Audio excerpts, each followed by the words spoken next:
Beyond text ബുക്കിൻ്റെ അടുത്ത episode. ഞാനിത് നൈറ്റിൽ ചെയ്യാൻ കാരണം ഇത് ഡ്രാഗൺ ഫ്രൂട്ടിൻ്റെ പ്ലാന്റാണ്. നിങ്ങൾക്കറിയാം, അതിന് ഫ്രൂട്ടും ഫ്ലവേഴ്സൊക്കെ ഉണ്ട്.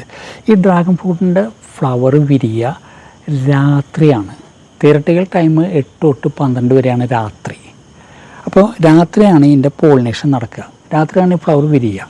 12 മണി കഴിഞ്ഞ് കഴിഞ്ഞാൽ പിന്നെ ഇത് പതുക്കെ അടയാൻ തുടങ്ങും. ഡേ ടൈമിൽ ഇത് അടഞ്ഞിരിക്കും സാധനം നിലയ്ക്ക്. അപ്പോൾ പോളിനേഷൻ നടക്കില്ല. അപ്പോൾ അതുകൊണ്ടാണ് ഈ രാത്രി ഞാൻ പിടിച്ചത് ഇത്. ഇനിയിപ്പോൾ മറ്റൊരു കാര്യമാണ് ശ്രദ്ധിക്കാനുള്ളത്. ഈ ഡ്രാഗൺ ഫ്രൂട്ടിൻ്റെ ഫ്ലവർ വിരിയുക നമുക്കറിയാം മഴ സമയങ്ങളിലാണ്. ഈ മഴ സമയത്ത് ഇത് വിരിയുമ്പോൾ ഇതിൻ്റെ ഈ പൊള്ളൻ ഗ്രെയിൻസ്, അത് ഈ സാധനമാണ്. ഈ പൊള്ളൻ ഗ്രെയിൻസ് അതിനെയാണ് കാണുക.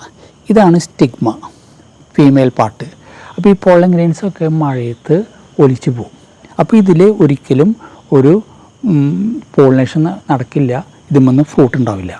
അപ്പോൾ ഈ ഡ്രാഗൺ പ്ലാന്റിന്മേൽ ഒരു 30 ഫ്ലവേഴ്സ് ഉണ്ടായാൽ മഴ സമയങ്ങളിൽ നമ്മളത് വേണ്ട വിധം ശ്രദ്ധിച്ചില്ലെങ്കിൽ ഒരു 10 ഫ്രൂട്ടൊക്കെ നമുക്ക് കിട്ടുള്ളൂ.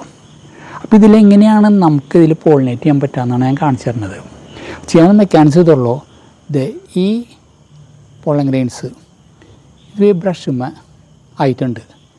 നിങ്ങൾക്ക് കാണാൻ പറ്റുമെന്ന് വിചാരിക്കണു. ഒരു മഞ്ഞ ഡസ്റ്റ് പോലെ കണ്ട ഈ ഡസ്റ്റ്, ഇതാണ് പൊള്ളൻ ഗ്രെയിൻ. അത് നമ്മൾ ഈ സ്റ്റിഗ്മ അത് ഇങ്ങനെ പേസ്റ്റ് ചെയ്യുക. ഇത്രേ ഉള്ളൂ ഫിനോമിന. അപ്പോൾ എങ്ങനെയായാലും ഇതിൽ പോളിനേഷൻ നടക്കും. ഇനി പോളിനേഷൻ നടന്നതിന് ശേഷം മഴ പെയ്യാമെന്ന് വിചാരിക്കുക. അപ്പോൾ അങ്ങനെയാണെങ്കിൽ നമുക്കിതൊന്ന് കവർ ചെയ്ത് വെക്കാം. പ്ലാസ്റ്റിക് കൊണ്ട് ഒരു ബാഗ് കൊണ്ട്. അപ്പോൾ എൻ്റെ മെച്ചം അതെന്തായാലും ഫ്രൂട്ട് ഉണ്ടാവും. ഇതാണ് എൻ്റെ മെക്കാനിസം. ഇത്രേ ഉള്ളൂ. എന്തായാലും നിങ്ങൾക്ക് ഈ എപ്പിസോഡ് ബിയോണ്ട് ടെക്സ്റ്റ് ബുക്ക് ഇഷ്ടപ്പെട്ടാൽ നമ്മുടെ ചാനൽ ലൈക്ക് ചെയ്യുക, ഷെയർ ചെയ്യുക, സബ്സ്ക്രൈബ് ചെയ്യുക, കമൻറ്റ് ചെയ്യുക. ഒരു കാര്യം കൂടെ, ഇതിൽ ഞാൻ കുറേ സ്റ്റിൽ ഫോട്ടോസ് ഇട്ടിട്ടുണ്ട്. ഒരു ബഡ് വിരിയുന്നത് തൊട്ടിട്ട് ഫ്ലവർ ആവണ വരെ, ഓപ്പൺ ആവണ വരെ ഇട്ടിട്ടുണ്ട്. അപ്പോൾ അതൊന്ന് കണ്ടിട്ട് നിങ്ങൾ വൈൻഡപ്പ് ചെയ്യുക. ഓക്കെ, നിർത്തട്ടെ. Thank you. മറ്റൊരു എപ്പിസോഡിൽ വീണ്ടും കാണാം. So take care. ബൈ.